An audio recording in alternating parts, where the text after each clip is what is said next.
I'll start with the focus on China, because many people in Europe believe that China is going completely electric and is not concerned about any other technology, that for transport it's going to be the battery and the battery electric vehicle. Well, this is actually not true.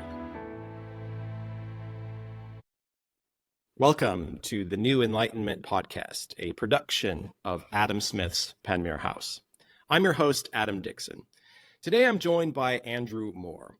Andrew is a freelance science writer and communications advisor. Dr. Moore earned his PhD in biochemistry, molecular biology, and protein structural studies at the University of Cambridge.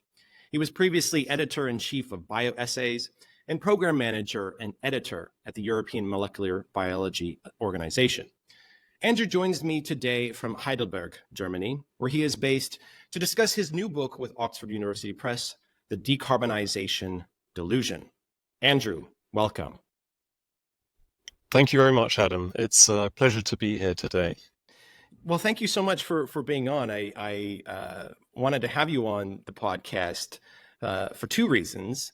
One is that with our new podcast, we want to ensure that people understand that Adam Smith and the values and legacy that he gives us is not limited to just politics and economics. We have to remember that the Enlightenment of the 18th century, which is still relevant for the 21st century, was also a revolution in science.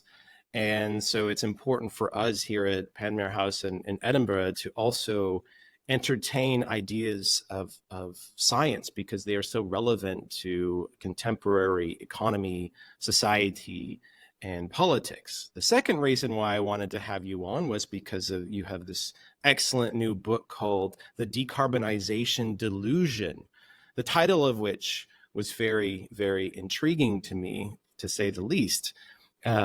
Partly because when you look at that, I'm sure many people will think, oh, this must be some right-wing anti-climate change treatise that says everything to do with net zero is just a complete waste of money and it's a political project.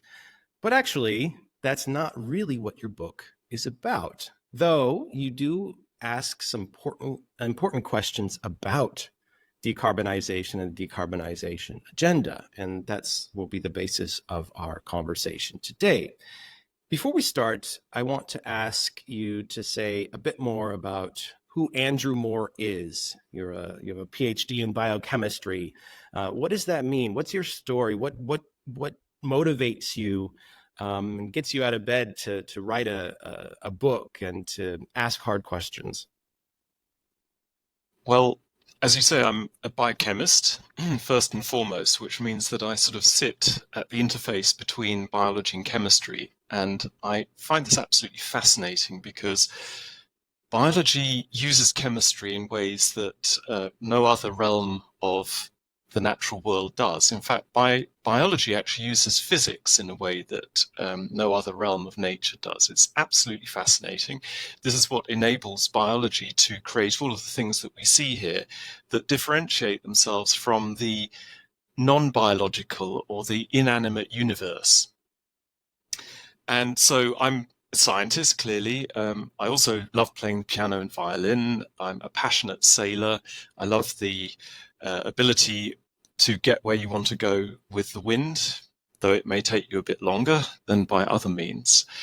And I'm basically also a mender of many types of objects, and I collect useful things that might otherwise go into the dustbin, from nuts and bolts to plastic sheeting, pieces of metal, containers, even cardboard. So while I'm collecting my nuts and bolts, my partner sometimes thinks I'm a bit nuts, but these things do actually come in handy. They're very, very useful for mending things. Okay, so that's one thing that motivates me. And I think it's also the wish to understand how things work. So anything from natural sciences through to political systems, and to reduce my material burden on the earth. My mother was Swabian, so she was from Stuttgart. Okay. My father's family was originally from Scotland, so these are both cultures that are very sparing of resources. And that's also good for the earth. And my father was also an unstoppable mender and maker, and he was really quite ingenious with simple materials, mainly wood.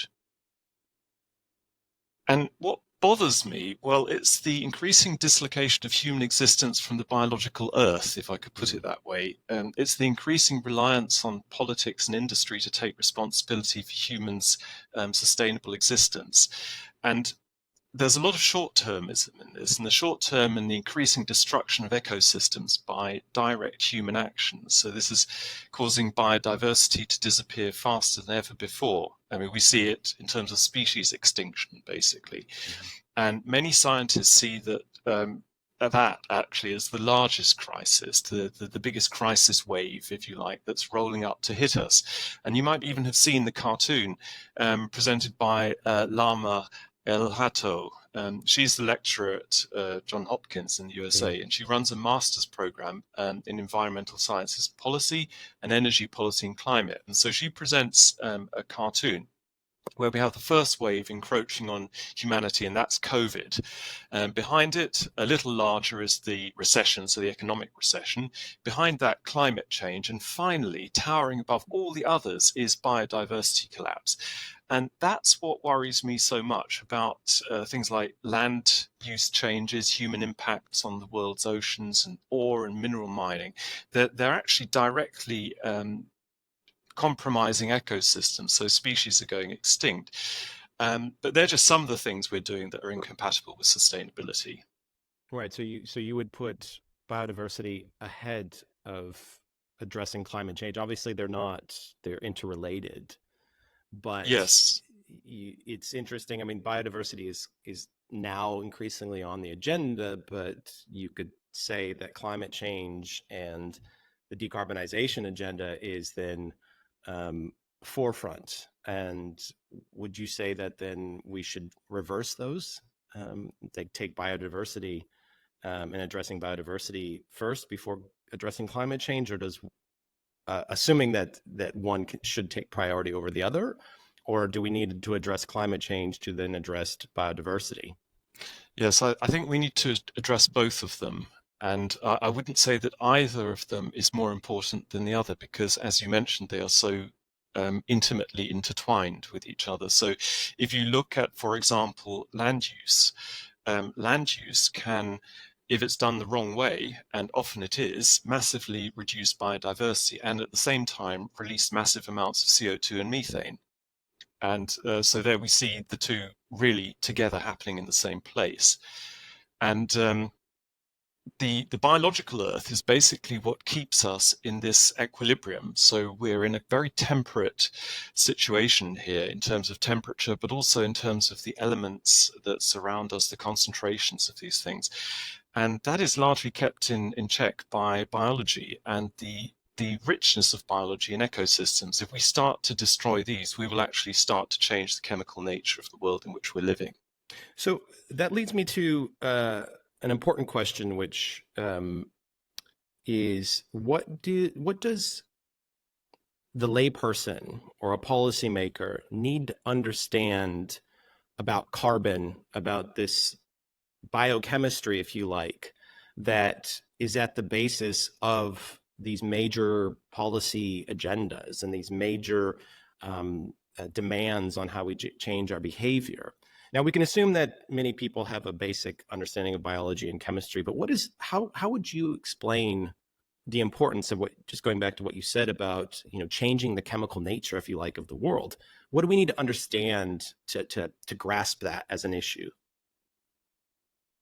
Well, we need to grasp that carbon itself as an element is not bad. Rather, it's our overwhelming source of carbon-based energy carriers. That's what's bad, and it's been fossil up to now. And carbon is actually what has allowed biology to be so successful. And a really nice example is the very chemical substance that gives biology its amazing diversity and ability to adapt, DNA. So that's in the genes of all creatures on Earth, and some have RNA, but basically it's almost the same as DNA. And this would be impossible without the special chemistry of carbon. And that suits it so well to making polymers. And not only is biology full of those, but our lives as well. So it's this massive, massive flexibility of carbon. And carbon is in so many things that are useful or absolutely necessary in our lives that decarbonisation, in the sense of getting rid of carbon, is plain and simple a delusion. And that's my basic point here. I am, as you mentioned at the beginning, absolutely not in favour of fossil energy carriers. That is absolutely not my point at all. My point is actually we have to reach net zero CO2 emissions and methane emissions as soon as possible. Next thing I'd like to say about carbon is it sits in a very special position in the order of chemical elements. So this is the periodic system that many of us, of course, learnt at school. And that gives it enormous flexibility to make a phenomenal variety of substances with a huge variety of properties. And I've used many superlatives there, but it's really not an underestimation. Carbon is amazing.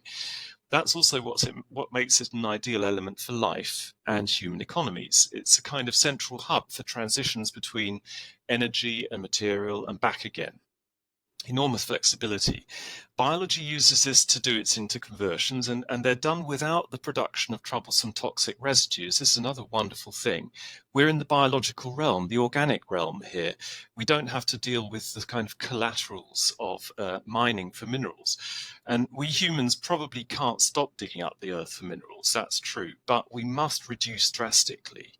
Biology hasn't managed to be sustainable on Earth for 3.5 billion years by churning up the Earth's crust and seabed. It's quite a graphical vision here. Biology just doesn't do that. It exists in a thin layer, the biosphere, if you like, and it uses carbon compounds in its energy and material economies. So we can think of these as economies. And that, of course, leads to us drawing parallels with our own economies. And the last thing is carbon is very convenient for storing massive amounts of energy, very simply. So long-term or short-term.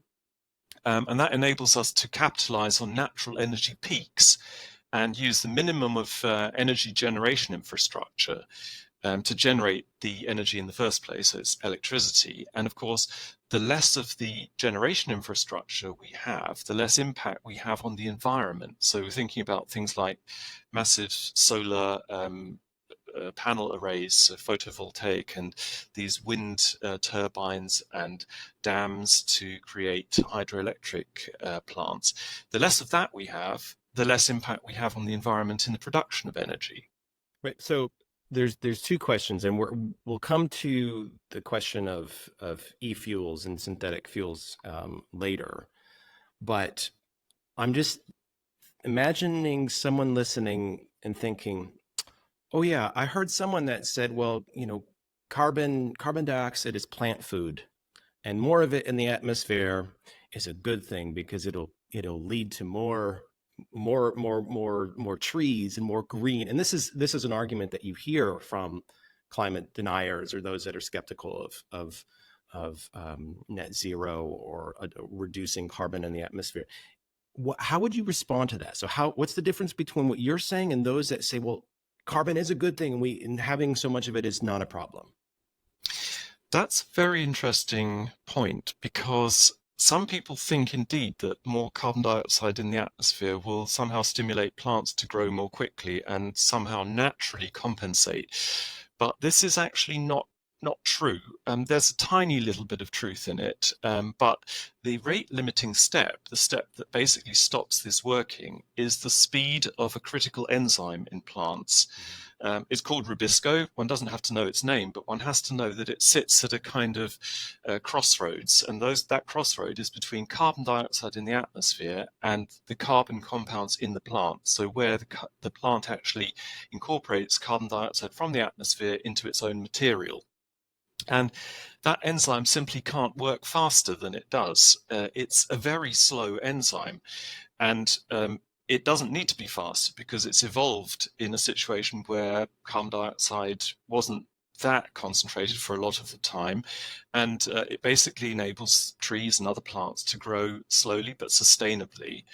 And the interesting thing is, scientists have tried to mutate the enzyme to make it faster, but they find that whenever they try to mutate it to make it faster, it loses specificity for CO2. So that's an interesting thing as well. So it seems as if there's not much we can do to increase the rate at which plants take up CO2, but the research hasn't stopped there, and I certainly don't rule it out. I think we might well find a mutant of the enzyme that can incorporate CO2 more quickly into plants, and then we might be on track to seeing a more natural solution to reducing CO2 concentrations. Interesting. So moving on to the kind of core argument of your book is you mention that the decarbonization agenda is misguided. And again, I want to give you the opportunity to stress the difference between your argument and those that, when they say net zero is a crazy idea and it's going to cost too much and it's lead us to poverty. Separate your argument from that argument. Well, net zero is absolutely something we have to achieve. And I say that also in the book, and there's no compromise on that as far as I'm concerned. So we definitely have to do something. We can't just sit here and say, okay, well, we have CO2, let's not worry about it so much because it's part of the natural order of things. The quantities we have are definitely not part of the natural order of things. So we must abandon fossil fuels. We must abandon them as quickly as possible. And I want there to be no misunderstanding there. My book also says that. But we must not abandon carbon, even as an energy carrier, because it's part of the technology diversity that we need in a situation where we're faced with a crisis and there are many unknowns. So if you cut your diversity down at a time when there are many unknowns and uncertainties, and you're at a point of crisis, you limit your ability to respond. Right. So I mean, can you give us some examples of more specific examples of why decarbonization or the agenda is misguided? I mean, you mentioned, and we'll come back to the point of technological diversity, but what of the agenda, and I'm thinking about particularly in the European case where that agenda is most advanced. I would say most advanced compared with other rich countries. What is misguided? And even here in the UK, net zero is though there's been some backtracking, it's still on the agenda. What specific policies do you think are misguided and why? Okay, well, to repeat the phrase net zero, I think that net zero can be achieved with cyclical economies of energy and material.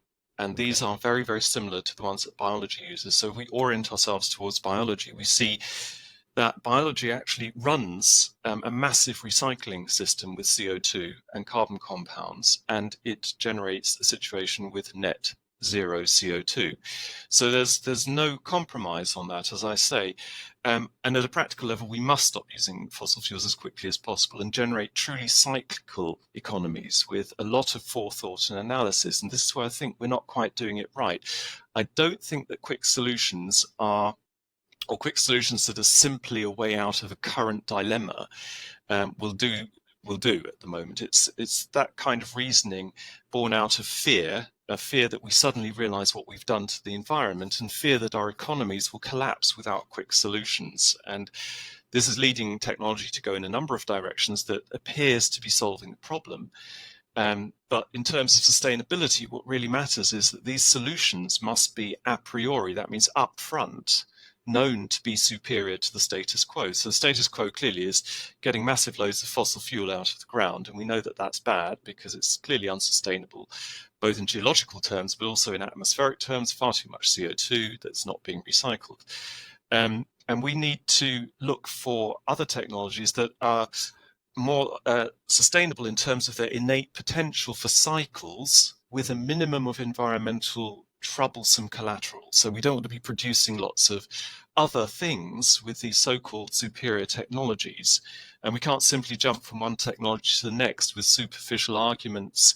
And we can't allow ourselves not to have thought through all of these technological innovations to their ultimate consequences, because we will fail to consider the new challenges that they force upon us, and they do. Okay, so give us an example of a technological choice that you you think is misguided or doesn't appreciate, if you like, that cyclical nature, as you mentioned, of addressing, creating that positive feedback loop of addressing the carbon challenge? Yes, unfortunately, it's one that has received a great deal of attention and does promise very, very useful things, and that is the scaling up of battery technology. Battery technology does involve us digging up the Earth's crust in search of, in part, rare metals, but also more common ones. But it's the scale of the whole thing that unfortunately leads to its unsustainability, because the scale of the mining and the production is not matched by a scale of recycling in any way at all. There's been almost no forethought in that area. And what it means is that the scale up of the technology is producing these things so quickly that the very thinking behind the recycling can't catch up with it. And we are starting to see sort of stockpiles of used batteries building up. And increasingly, these unfortunately are electric vehicle batteries, because we simply haven't given enough forethought to the cyclical nature of this economy, what it needs to be sustainable. Right. So Daniel Yergin, who famously wrote the prize about the history of the global oil industry, he came a couple of years ago saying, well, we've moved from big oil to big shovel, and it's going Mm. to have the same effectively dynamics. And now the big shovel is also being applied to deep sea mining and seabed mining, in places where we are still learning what the biodiversity is and the potential of it.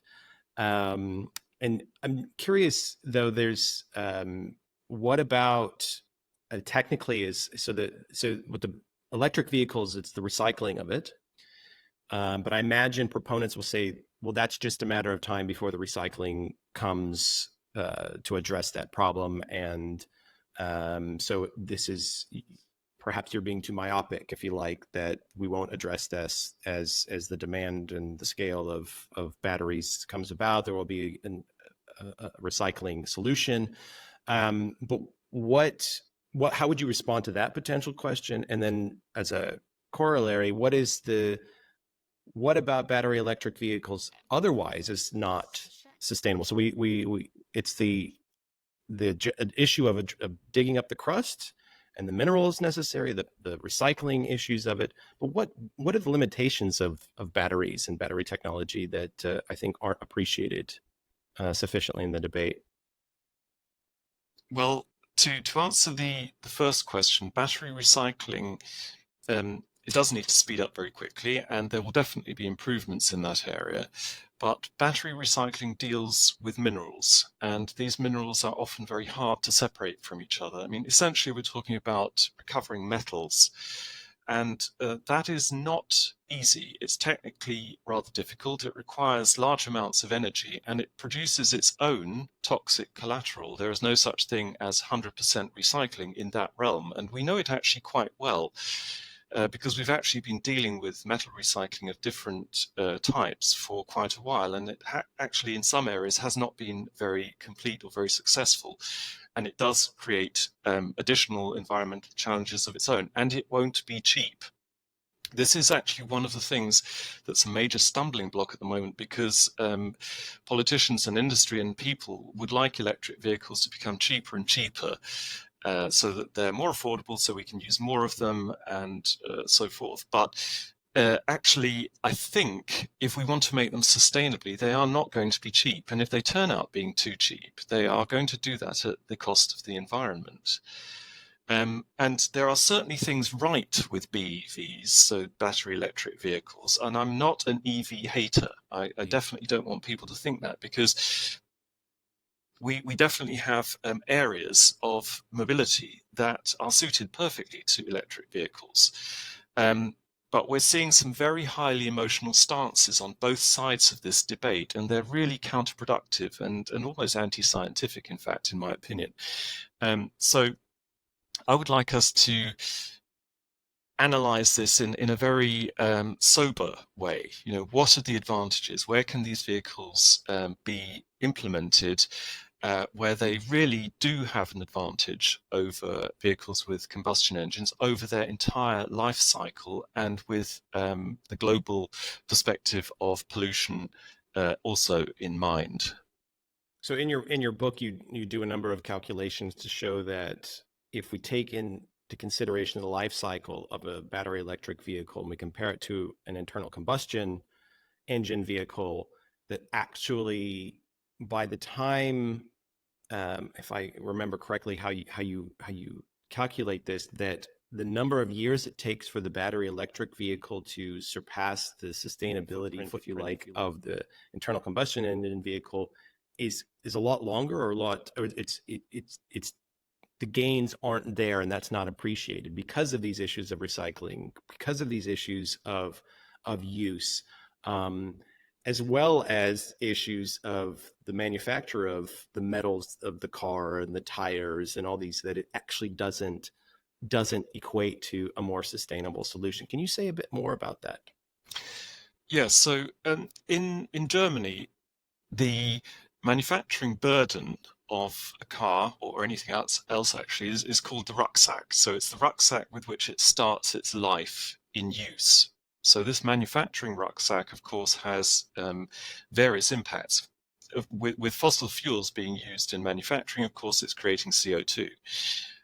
But it's also creating environmental impact, and it's also creating human health impact. So there is a framework.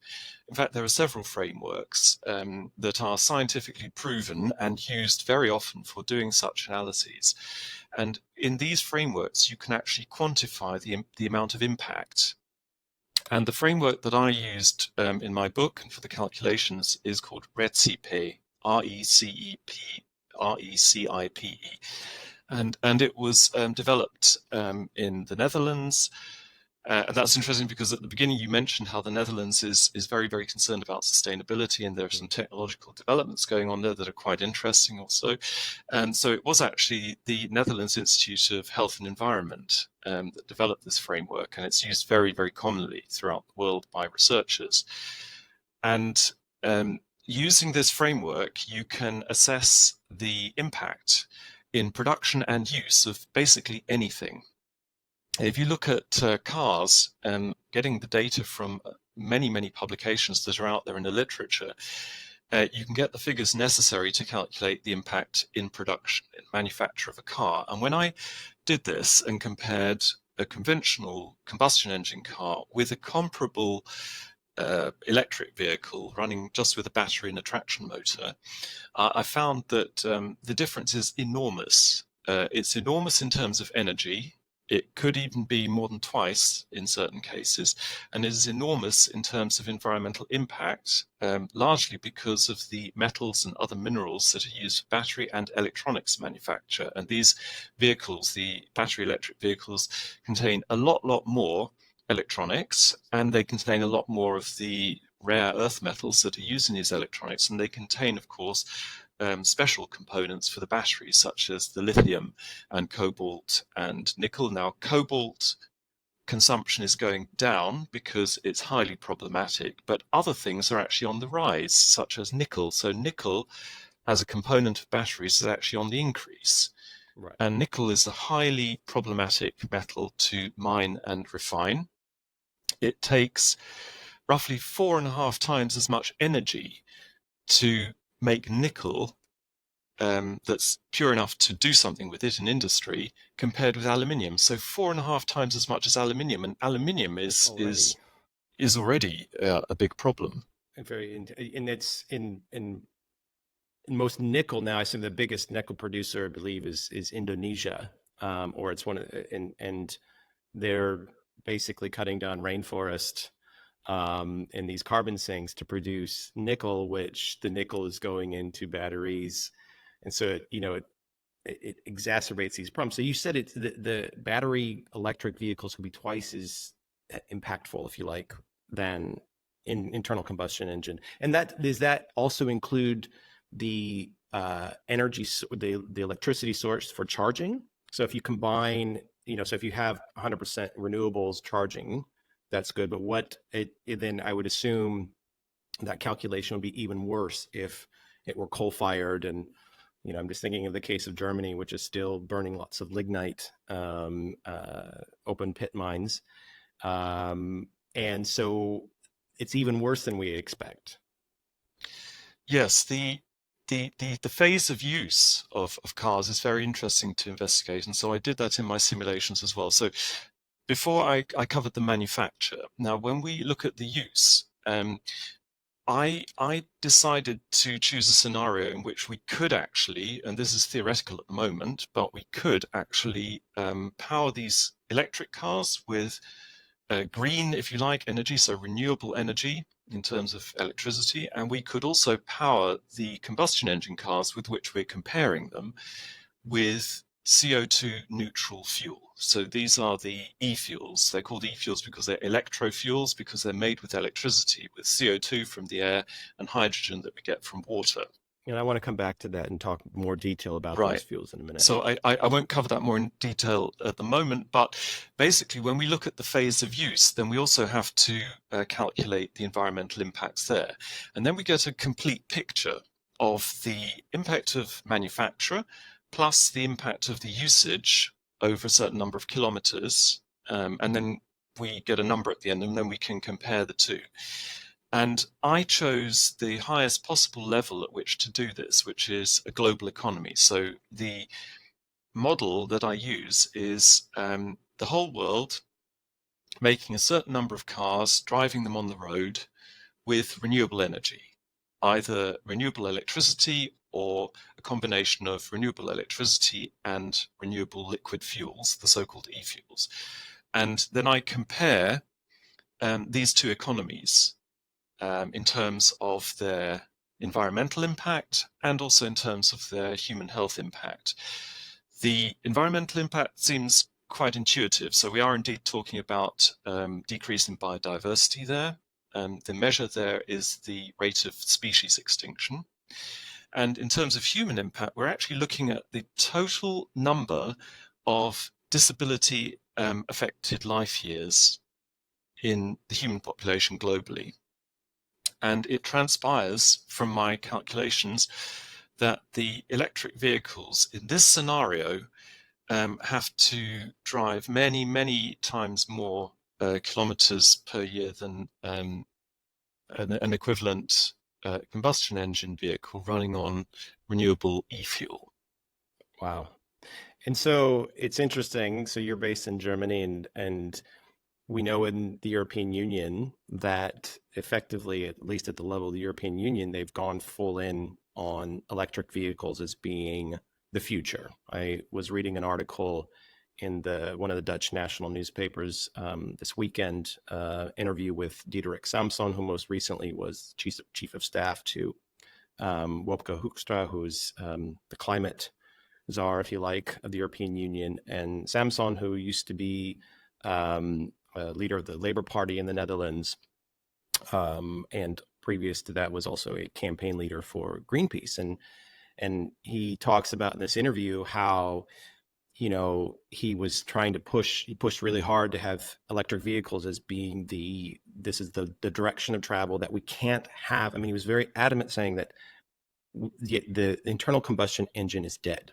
And he gave the example of, look at the progress that the Chinese have made with electric vehicles, and, effectively suggesting that the European automotive manufacturers are missed out or, weren't paying attention. Now the Chinese are leading on this. Tesla's leading. And what you're saying, though, is that that's a misguided policy action, right? And you mentioned in your book the newest or the latest emission standards for automobiles in Europe, and these are just passenger automobiles, effectively will kill internal combustion engines. Why is that a problem? Okay, well, you've raised some very, very interesting questions there, and I'll start with the focus on China, because many people in Europe believe that China is going completely electric and is not concerned about any other technology, that for transport it's going to be the battery and the battery electric vehicle. Well, this is actually not true. It's as you might say, big time not true. China is investing in a number of technologies. China is actually very open to technology diversity, and if you read enough of the literature and even news reports, you'll find out that China is developing methanol burning internal combustion engine vehicles. And it's not doing it at a small scale either. In fact, very interestingly, China, through the company Geely, which is a state-owned company and also owner of Volvo cars, and produces Polestar. But Geely also did the largest trial of methanol burning internal combustion engine vehicles, and they did it on Iceland with renewable energy. So this was actually almost net CO2 zero.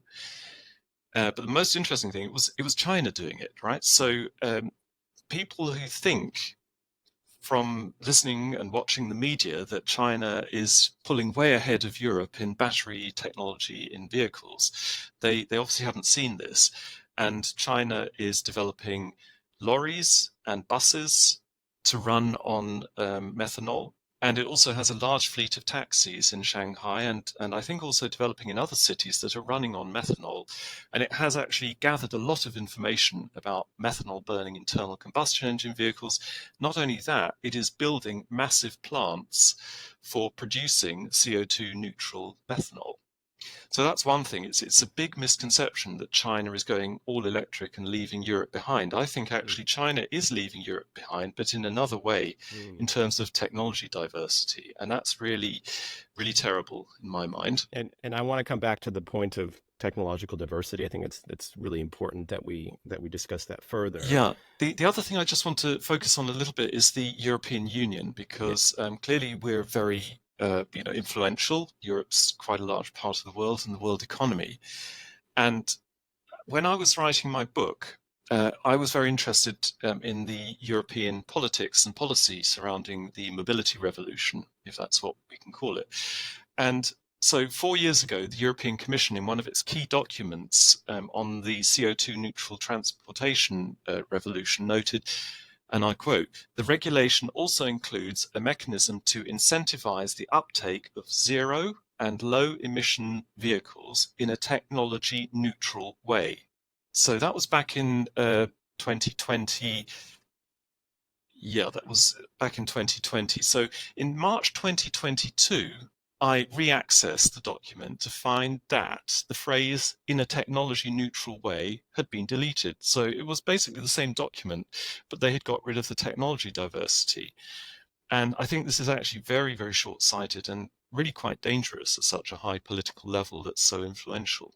Right. I mean, as you mentioned, I mean, the European Union, 500 million people, huge global economy, the Brussels effect, as it were, shapes regulation and even technology in other parts of the world. It's the comparator is in the United States with the California effect, right? So, Hmm. California had high emission standards and usually would lead on regulation, some of which is very good, but then that meant that the rest of the United States and would follow suit. But what it's really interesting to see that technology neutral point was removed. But before we go into talk about technological diversity, I want you to explain to us e-fuels and methanol. I mean, how is it produced?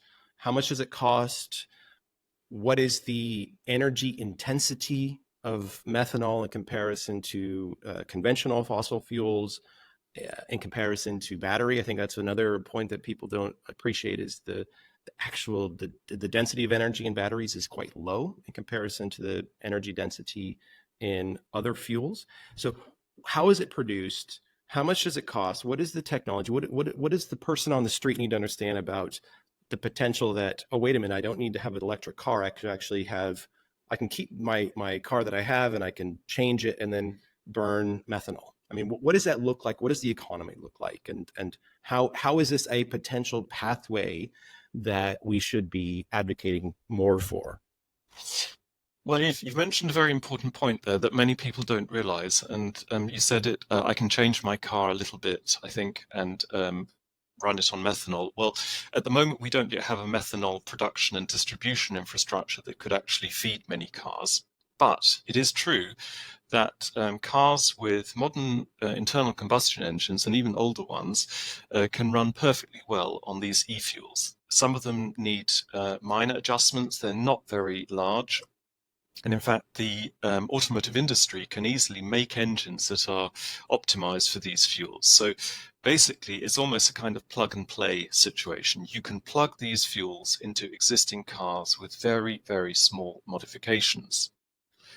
So people shouldn't get worried that we're going to have another technology revolution to make the cars to run on these things. That's just not true.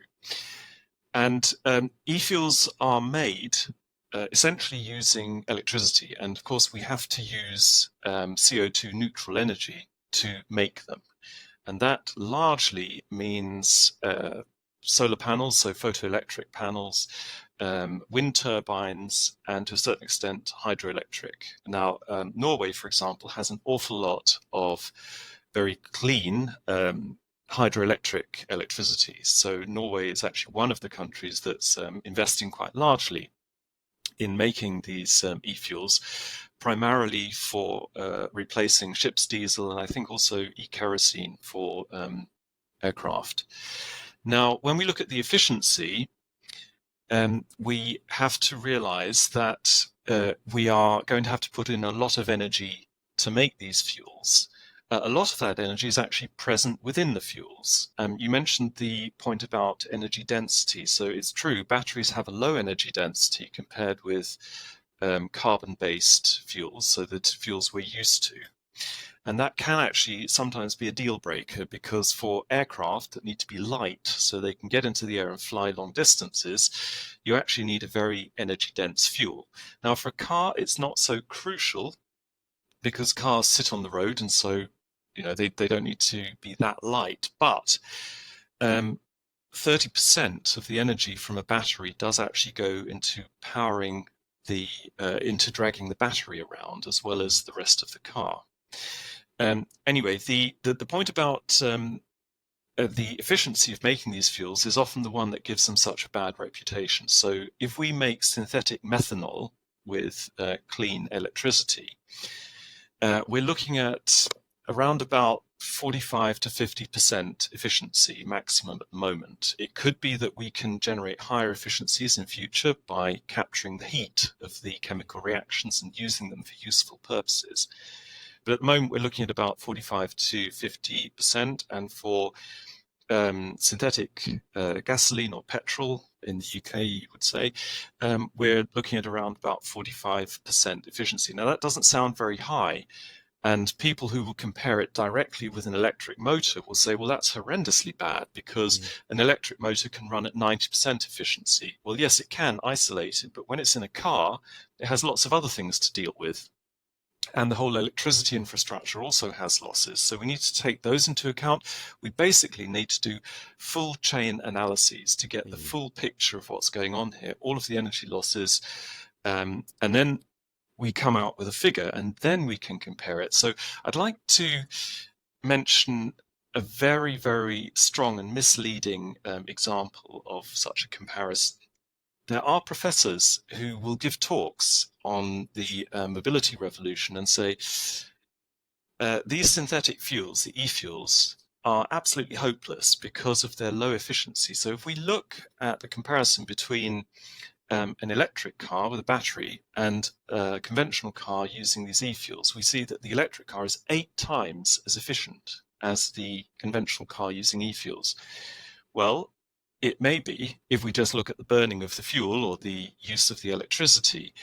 But if we factor in the whole production chain and the use of energy in creating the car, as well as driving it, we see that the difference is much, much smaller. And it transpires actually that the difference between the electric car and the conventional car running on e-fuels is only of the order of about 40 or 30 to 40%. So that means that the electric car is 30 to 40% better in terms of its overall efficiency, including the production, than the conventional car running on e-fuels. So that is a massive, massive difference to 8 times. So 8 times would be 800%, and we're talking about 30 to 40%. So these arguments are actually part of what I call the half-truths. behind the communication in this area. And the electric vehicle argument also discounts the stress that we see on the grid. I mean, that's one of the biggest challenges for electrification generally, is that grids are just not up to scale to handle that, right? And whereas, if I understand correctly, with the methanol production, the production can be sited where the electricity is produced and then pumped or transported in a different way than relying on the electric grid, which I think is often not considered sufficiently with the electric vehicle, and the added savings of not having to, being able to retrofit existing cars.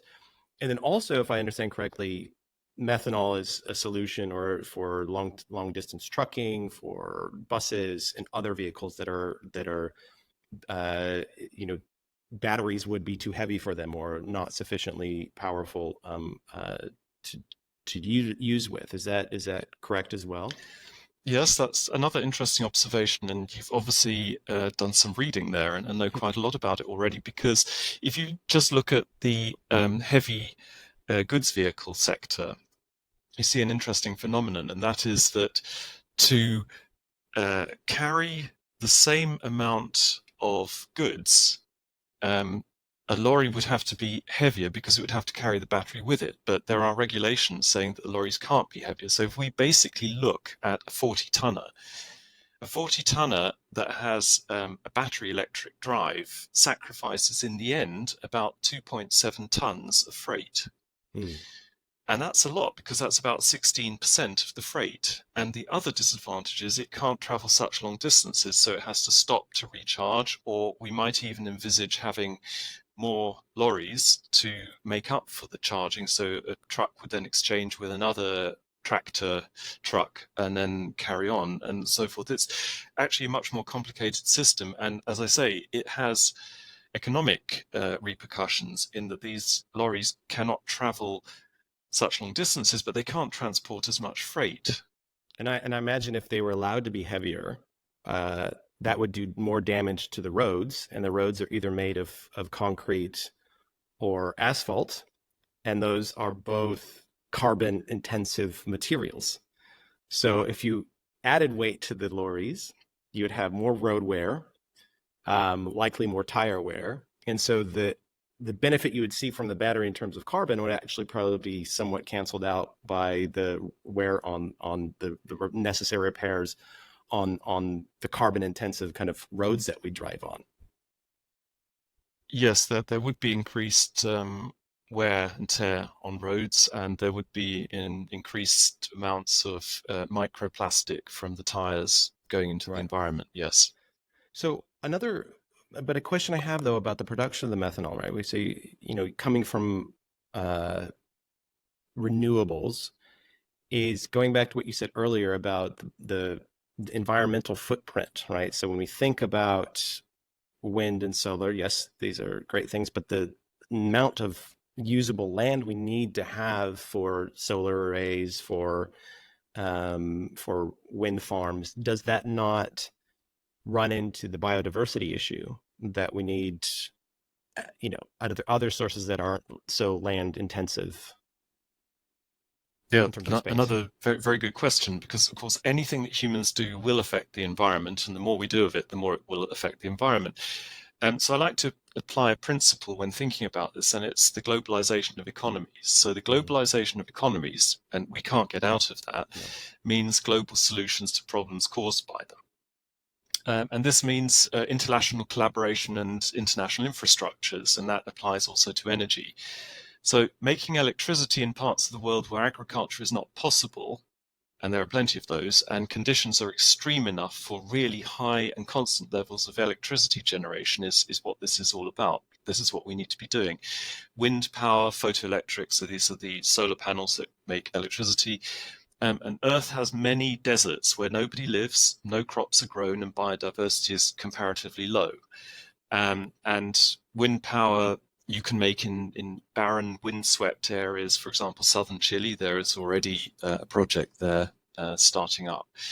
I think the point is we will inevitably compromise the environment in some way But those compromises must be the best that we can imagine. And so choosing parts of the world where we know people can't live and we can't grow crops, and that already have very low biodiversity, that is probably the best compromise we can reach at the moment. And this actually solves the problem of individual countries not being able to produce enough renewable energy of their own to, for example, invest in e-fuels. We have to see it globally. And that also reduces the cost and the impact. Right. And so just so listeners understand, you're not referring to corn-based ethanol or sugarcane-based ethanol that requires significant amounts of land. You're No, specifically referring to e-fuels like methanol, which are made through using electricity. that's I mean, right. Synthetic ones. Sorry. Just yes. to add a point there. These biofuels are invariably bad. There is a small sector that's good because it's made, or acceptable because it's made from waste. But Mhm. unfortunately, making biofuels from crops is an absolute no-go. We Right. can't do that. No. Okay. So, but I mean, what you mentioned though, there's a lot of opportunities for countries to export methanol or these synthetic fuels, and we could use the existing fleet of ships that bring oil and gas across the around the world to transport this, right? So you can imagine. I'm just thinking of Saudi Arabia, which is produces a lot of oil, or other Gulf states, that there's a lot of sun there, and there's a lot of potential for refitting to produce methanol and then export that to other parts of the world. I mean, that's effectively what you're suggesting. I mean, Saudi is one example, but southern Chile and other parts of Africa, the Sahara, is a potential source of creating these fuels that you can then put on a ship and transport to other markets or through pipelines. I wanted to ask though, there's a lot of discussion around hydrogen, um, and as a solution to home heating, to is effectively how does hydrogen fit within this kind of spectrum of e-fuels and synthetics, and what's your take on hydrogen as a potential source of energy?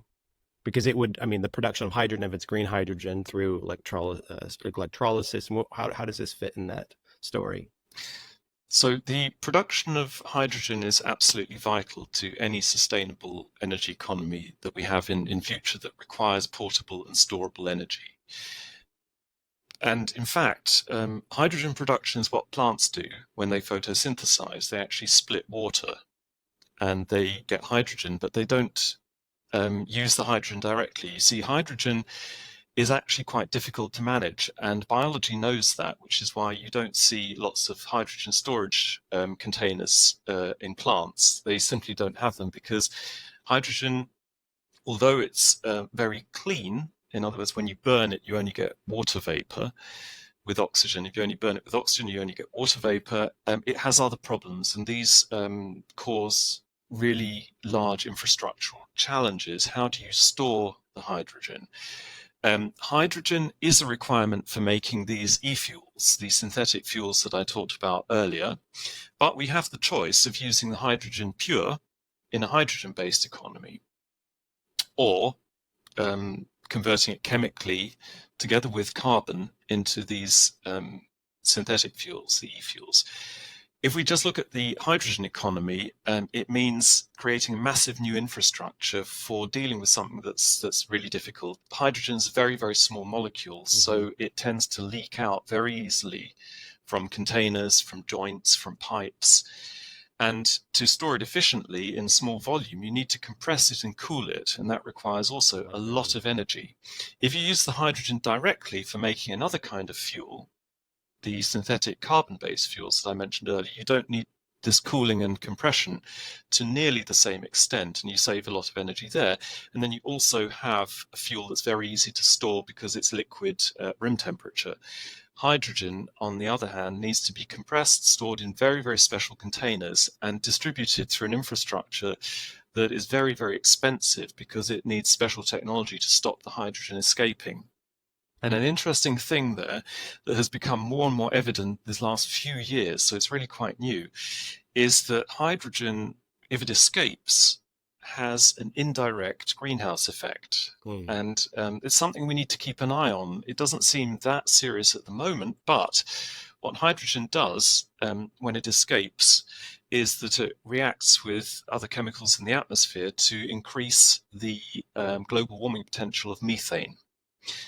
And that means we really don't want to be releasing too much hydrogen by mistake through leaks. And for that, we need very, very technologically advanced and expensive infrastructure for distributing and storing it.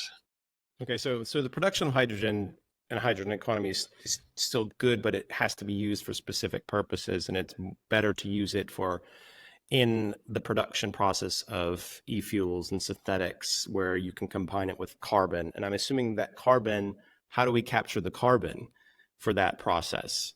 And I'm thinking here about hard to abate industries. Is it a matter of this is rather than carbon capture and storage, pumping it in the ground, it's we capture the carbon and then use it for production of e-fuels? Is that how you envisage it technically? Yes, the technology is not new by any means. And interestingly, it relies partly on what biology does for capturing CO2. So plants actually capture CO2, otherwise they wouldn't be able to grow. And we actually use a very similar chemical reaction that the plants use. You might have heard of the company called Climeworks. They actually set up a pilot plant on Iceland to capture CO2 from ambient air. So there's normal air where CO2 is at a very, very low concentration, 0.04%, and they use filters. They suck the air through the filters, the CO2 binds, and then they increase the temperature of the filters. And in the meantime, you don't even need to increase it to 100 degrees, 80 degrees is okay. So you increase the temperature, and then the CO2 comes off, and you pump it into storage vessels. Now, on Iceland, with the Climeworks plant, they actually sink the CO2 into the rock, where it gets mineralized, and it basically stays for millions of years. But, of course, CO2 could have value in being a feedstock for the chemical industry and for making fuels. So fuels and feedstocks for the chemical industry actually overlap very, very greatly.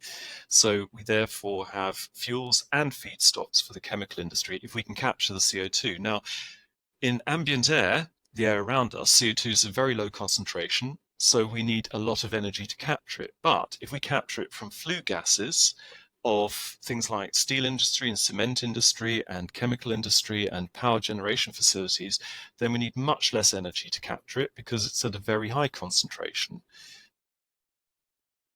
Okay, no, that helps. So I want to we're running out of time. I imagine that some listeners will want to understand, where does nuclear fit in this? The cost of producing nuclear power plants is not going down. There's been very little production. And in many countries, I know you're based in Germany, which shut down its remaining nuclear plants, though they are still connected to the grids that take nuclear generated electricity from France just across the border. I'm curious, how does nuclear fit in this potential? Because it's, if you're thinking about, and this is what nuclear proponents will say, is that the land density, if you like, or the use of a nuclear plant is much less than solar or wind, and you can, there's ways of adjusting it and to get the not simply the base load, but also contribute to the production of some of these new technologies. Or e-fuels aren't new technology, but say that the scaling up of these. How do you, what's your view on that, or the potential of nuclear? Well, I remember a talk given by Stephen Chu. He was the US Secretary of Energy under Barack Obama, and paraphrase what he said. He said it's not so much a question of whether we'll outstrip the capacity of the Earth to support us and our behavior, but how quickly we will do that. Mm-hmm. And I think nuclear energy can support high levels of consumption at very low CO2 emissions. So if we continue to decide that we want this high consumption, then nuclear energy can provide the necessary energy at very low CO2. And we clearly won't get our consumption under control quickly enough to allow the growing renewable energy to support that consumption. So probably as a bridging technology, nuclear is well, it has a justification. Right. Okay, so just to end, I mean, I think we touched on the case for technological diversity and that policymakers should not foreclose on multiple pathways too soon. But a big argument in your book, and we probably need another hour to discuss this, is cutting consumption. And can you just say more about that argument? I read it and thought, yes, but then the skeptic in me says it's probably not going to happen. Yes, and you're right. One would need another podcast to speak about that one, but I have thought about it. So I believe we need to develop new value systems. And I believe that our changing environment, we see all of the things that are happening now, will force that anyway. So if people value something, I think they'll eagerly buy into an economy that produces it. Sustainability certainly won't be cheap. We will have to use less of things, but sustainability with the things we do use won't be cheap because we'll have to rely on energy sources that we don't get for peanuts out of the ground. That's the bad old fossil days, and we must get away from those. I really believe that we can have thriving economies based on people valuing existing things and more, and not craving for better, faster, easier, and so forth. And I think there is still a kind of germ of the good culture of materialism in our society. This is the good materialism. That means people who value things that were made well, can be mended, and so on. And I think that germ needs to be cultured back into mainstream society, starting with really simple things like encouraging school children to be creative in thinking about how to preserve and maintain and mend. The thought that simply buying things is no substitute for using one's own brain and hands in a preservative and creative way. Right. So you go back to what you said earlier about you like to tinker with things and collect and use your hands. And I think that's so important, and I think there is a yearning for that. I think people that are just stuck to their phones and stuck to screens, it's not always a satisfying or enriching life experience. But just one final question, and we'll wrap up. I think in addressing climate change and addressing biodiversity, and this is determined on how we define radical change, but do we require radical change? And I ask this because I'm not always I don't always think that we need to have radical changes, right? In the sense that I think we can find these solutions that are already with us, and these to move forward in ways that are more sustainable. Perhaps, I mean, again, this would require another hour-long podcast or more. But I guess the point is, given the argument in your book, I mean, I think a lot of people look at climate change as it's an either or. It's either we do nothing, and we delay until we have a solution, or that it's not as big as a problem as we think, or those that are saying, it's a catastrophe and we need radical change of society to address it. Where do you sit on that spectrum? Because I think a lot of people are afraid. That's why people kind of say, this is just too much, because I can't picture the radical change that some of the most activists are pushing. And I'm just curious where you sit on that spectrum, and then we'll wrap up. Yes, the prospect of changing one's life radically just doesn't come into the scope of possibilities for most people. They wouldn't even entertain it as a possibility, because it means, well, to put it bluntly, too much hardship. And people feel that we've advanced more than that, in human society, that we should be able to have, well, more convenient lives, if you like. But I see this from another point of view, and that is industry.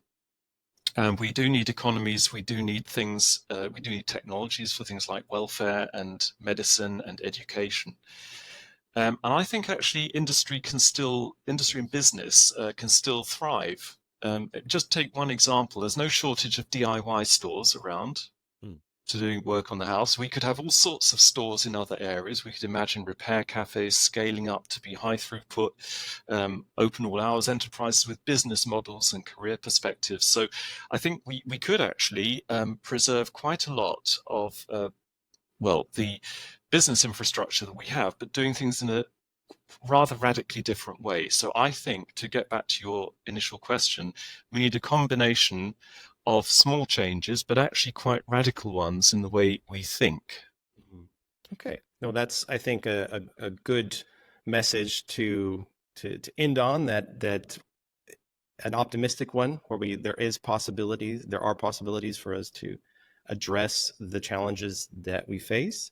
Your book, The Decarbonization Delusion: What 3.5 Billion Years of Biological Sustainability Can Teach Us, is a useful book for teaching us about where is carbon in our atmosphere and in biological life. And you also address some of the many interesting political and technological dilemmas around reaching net zero. So I would encourage people to look for your book, and we'll put a link to it in the show notes. Andrew Moore, thank you for being on the New Enlightenment podcast, and hopefully this won't be the last time. Thank you. Thank you very much, Adam. It's been a pleasure speaking with you today. Thank you. You have been listening to the New Enlightenment podcast from Adam Smith's Panmure House. If you found this interesting, please consider subscribing and sharing. If you would like to learn more about Panmure House, please go to our website, panmurehouse.org. Thanks for listening, and until next time.